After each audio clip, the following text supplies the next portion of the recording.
Yep, I got it. Stay tuned.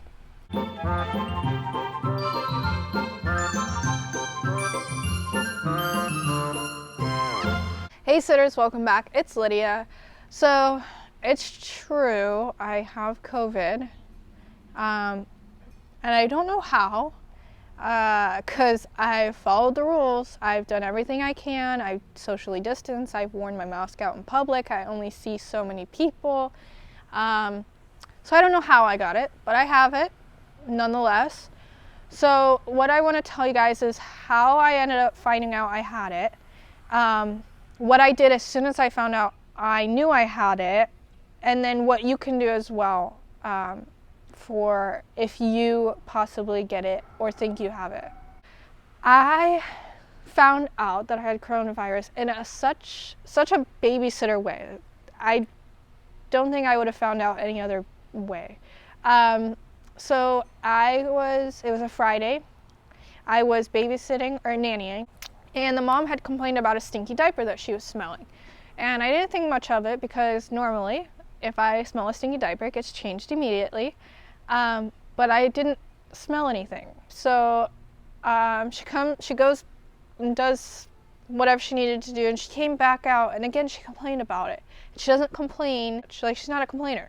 So it must have really smelled, but I couldn't smell it. So I went and changed him, and while I'm changing him, it's, when you see a diaper on the videos and you're like, oh, that's a stinky one.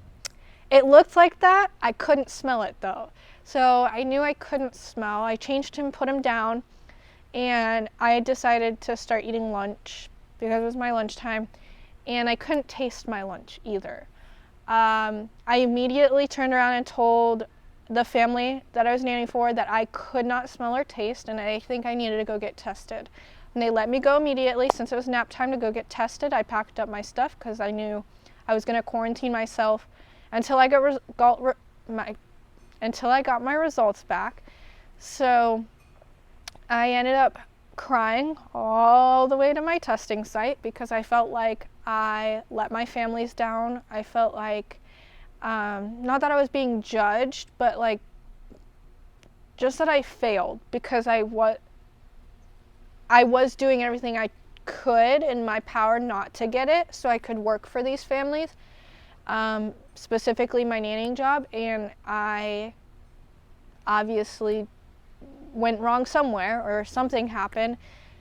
So I cried all the way there. I got tested. I quarantined until I found out my results, and lo and behold, my results are positive. After I got my results back, I did reach out to all the families I saw a week and a half prior to me finding out I had, or me finding out my first symptoms or feeling my first symptoms.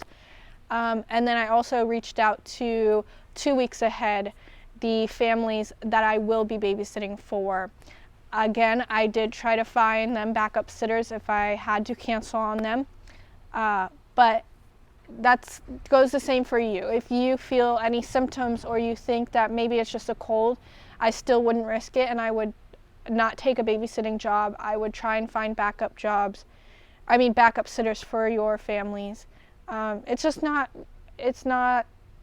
You don't want to risk it right now. So my families that I did reach out to, my parents, my friends, or anybody that I'd seen, they all tested negative. So I have no idea where I picked this up from. Everybody around me is negative, which I'm thankful for. I'm thankful that everybody is negative but me. I'm thankful that my symptoms are just my taste and smell are gone, and I'm exhausted, but I know that's because my body is trying to fight this. I did pick up a cough, but it's not a bad one. As a babysitter, if you feel like you have gotten any symptoms or if you feel like something's coming on, it's okay to cancel. You just have to make sure that you're canceling within a good amount of time, and if you're not canceling within a good amount of time, that you try and bring a backup sitter for yourself. And I mean, it's unknowing times, and it's too risky to book a babysitting job if you think you might have something, even if it's just a cold or flu. So that is my story of COVID. It's not a very exciting one, but I just wanted to let you guys know what kind of process I went through after finding out that I had symptoms, after finding out I had COVID. And I wanted to give you guys some ideas of how and what to do, even if you come across just a sickness. It doesn't have to be COVID. You really want to be very transparent with these families when you do get sick, because it's important. You want to make sure that you're being safe and everybody around you is being safe as well. If you guys have any questions for me, let me know down in the comment section below, and I'll see you guys in the next video.